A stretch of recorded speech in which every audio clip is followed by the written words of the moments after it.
ನಮಸ್ಕಾರ. ಈ ದಿನ ನಾನೊಂದು ರಸಮ್ ಮಾಡ್ಕೊಂಡು ಬಂದಿದ್ದೀನಿ. ಇದರ ಹೆಸರು ರುಬ್ಬು ರಸಮ್ ಅಂತ. ಬಹಳ ಸರಳವಾಗಿ ಮಾಡುವಂಥದ್ದು, ತುಂಬ ರುಚಿಯಾಗಿರುತ್ತೆ. ಸುರಿದೂಟ ಮಾಡ್ಬೋದು, ಲೋಟಕ್ಕೆ ಹಾಕೊಂಡು ಸಹಿತ ಕುಡಿಬೋದು. ಬನ್ನಿ ಈಗ ರಸಮ್ಮಿನ ವಿಡಿಯೋ ನೋಡ್ತಾ ಹೋಗೋಣ. ತಟ್ಟೆಯಲ್ಲಿ ಒಂದು ಮುಷ್ಟಿ ಕಾಯಿ ತುರಿ, ಅರ್ಧ ಈರುಳ್ಳಿ, ಹಾಗೆ ಒಂದು ಟೊಮೊಟೊವನ್ನು ಹೆಚ್ಚಿಟ್ಕೊಂಡಿದ್ದೀನಿ. ಈಗ ಇವೆಲ್ಲವನ್ನು ಮಿಕ್ಸಿ ಜಾರಿಗೆ ಹಾಕಿದ್ದೀನಿ. ಅರ್ಧ ಲೋಟದಷ್ಟು ನೀರು ಹಾಕಿದ್ದೀನಿ. ನಯಸ್ಸಾಗಿ ರುಬ್ಬೋಣ. ರುಬ್ಬಿರುವ ಮಿಶ್ರಣ ರೆಡಿ ಆಯಿತು. ಈಗ ರಸಮ್ ಮಾಡೋಣ. ಒಲೆ ಮೇಲೆ ಒಂದು ಪಾತ್ರೆ ಇಟ್ಟಿದ್ದೀನಿ. ಅದಕ್ಕೆ 3 ಲೋಟದಷ್ಟು ನೀರು ಹಾಕಿದ್ದೀನಿ.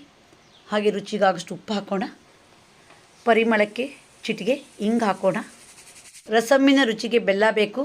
ಅರ್ಧ ಸ್ಪೂನಷ್ಟು ಹಾಕ್ತೀನಿ. ಹಾಗೆ ಒಂದು ಸರಿ ಚೆನ್ನಾಗಿ ಮಿಕ್ಸ್ ಮಾಡೋಣ. ಈಗ ಪರಿಮಳಕ್ಕೆ ಕರಿಬೇವಿನ ಎಲೆಗಳನ್ನು ಹಾಕೋಣ. ಈಗ ರುಬ್ಬಿರುವ ಮಸಾಲೆ ಹಾಕೋಣ. ಒಂದು ಸರಿ ಚೆನ್ನಾಗಿ ಸೌಟಲ್ಲಿ ಮಿಕ್ಸ್ ಮಾಡೋಣ. ಹಾಗೆ ಅರ್ಧ ಲೋಟದಷ್ಟು ನೀರನ್ನು ಸೇರಿಸೋಣ. ಈಗ ರಸಮ್ಮಿನ ಪರಿಮಳಕ್ಕೆ ಪುಡಿ ಹಾಕಬೇಕು. ಇದು ರಸಮ್ ಪೌಡ್ರು.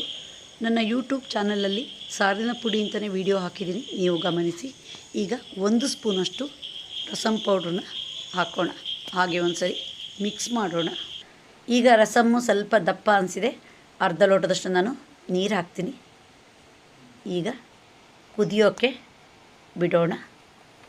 ಯಾವಾಗಲೂ ರಸಮ್ಮು 1000 ಬಾರಿ ಕುದಿಬೇಕು ಅಂತ ಹೇಳ್ತಾರೆ. ಹಾಗೆ ಕುದ್ದರೆ ತುಂಬ ಟೇಸ್ಟು ಅಂತ. ಈಗ ರಸಮ್ ಕುದ್ದಾಯಿತು. ಪರಿಮಳಕ್ಕೆ ಕೊತ್ತಂಬರಿ ಸೊಪ್ಪನ್ನು ಉದುರಿಸೋಣ. ಈಗ ಪರಿಮಳಕ್ಕೊಂದು ಒಗ್ಗರಣೆ ಮಾಡೋಣ. ಹಾಗೆ ಗ್ಯಾಸ್ ಆಫ್ ಮಾಡೋಣ. ಒಲೆ ಮೇಲೆ ಒಗ್ಗರಣೆ ಸೋಟಿಟ್ಟಿದ್ದೀನಿ. 1 ಸ್ಪೂನು ತುಪ್ಪ ಹಾಕಿದ್ದೀನಿ. ಹಾಗೆ 1 ಸ್ಪೂನು ಜೀರಿಗೆ ಮತ್ತು ಒಣಮೆಣಸು ಹಾಕಿದ್ದೀನಿ. ಈಗ ಸಾಸಿವೆ ಕಾಳು ಹಾಕ್ತೀನಿ. ಈಗ ಒಗ್ಗರಣೆ ತೆಗೆದು ರಸಮ್ಗೆ ಹಾಕೋಣ. ಒಗ್ಗರಣೆ ಹಾಕಿದ್ಮೇಲೆ ಒಗ್ಗರಣೆ ಸೋಟನ್ನು ಹಾಗೆ 1 ನಿಮಿಷ ಮುಚ್ಚಿಬಿಡಬೇಕು. ಆಗ ಪರಿಮಳ ಇನ್ನೂ ಜಾಸ್ತಿ ಬರುತ್ತೆ. ರುಚಿಯಾದ ರುಬ್ಬು ರಸಮ್ ರೆಡಿ ಆಯಿತು. ನೀವು ಒಮ್ಮೆ ಟ್ರೈ ಮಾಡಿದ ರುಚಿಯನ್ನು ಸವಿಯಿರಿ. ನಿಮಗೆ ಈ ವಿಡಿಯೋ ಇಷ್ಟ ಆದರೆ ಲೈಕ್ ಮಾಡಿ, ಶೇರ್ ಮಾಡಿ, ಸಬ್ಸ್ಕ್ರೈಬ್ ಮಾಡಿ. ಧನ್ಯವಾದಗಳು.